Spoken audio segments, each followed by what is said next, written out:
আন্তর্জাতিক অপরাধ আদালতের প্রেসিডেন্ট এবং একজন সিনিয়র আইনজীবীর উপর নিষেধাজ্ঞার ঘোষণা করেছেন যুক্তরাষ্ট্রের পররাষ্ট্রমন্ত্রী মার্কো রুবিও। যুক্তরাষ্ট্রের অভিযোগ, আইসিসি মার্কিন সার্বভৌমত্বের জন্য হুমকি স্বরূপ।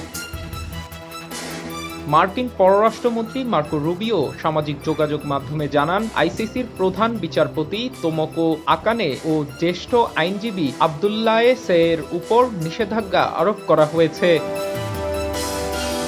আকানে জাপানের একজন বিচারক, যিনি 2024 সালের মার্চ থেকে আইসিসির প্রধান হিসেবে দায়িত্ব পালন করছেন। সেয়ে সেনেগালের একজন আইনজীবী। আগামী 17 সেপ্টেম্বর থেকে কার্যকর হতে যাওয়া এই নিষেধাজ্ঞার ফলে যুক্তরাষ্ট্রে তাদের সম্পদ জব্দ হবে এবং মার্কিন প্রতিষ্ঠানগুলোর সঙ্গে তাদের আর্থিক লেনদেনও সীমিত হয়ে যাবে।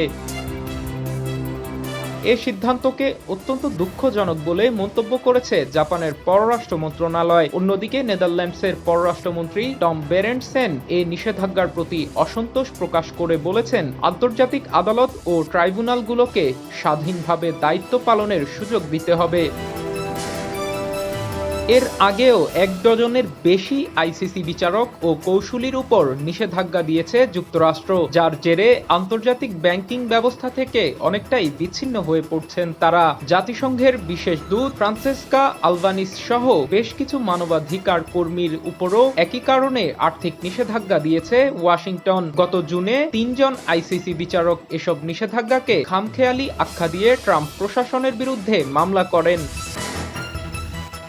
যুক্তরাষ্ট্র ও তার মিত্র ইসরায়েলের বিরুদ্ধে তদন্ত শুরু করে এখতিয়ার ছাড়িয়ে যাওয়ার অভিযোগ তুলেছে ওয়াশিংটন। যদিও এই দুই দেশ আইসিসির সদস্য নয়, তবে আদালতের সমর্থকদের যুক্তি, সদস্য না হলেও নিজেদের 125টি সদস্য রাষ্ট্রের ভূখণ্ডে সংঘটিত অপরাধের ক্ষেত্রে তদন্তের এখতিয়ার রয়েছে আইসিসির।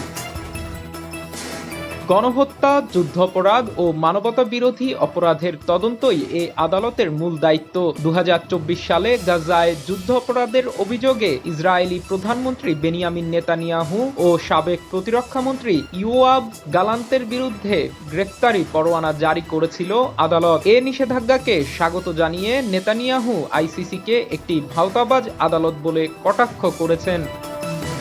ATV USA international desk.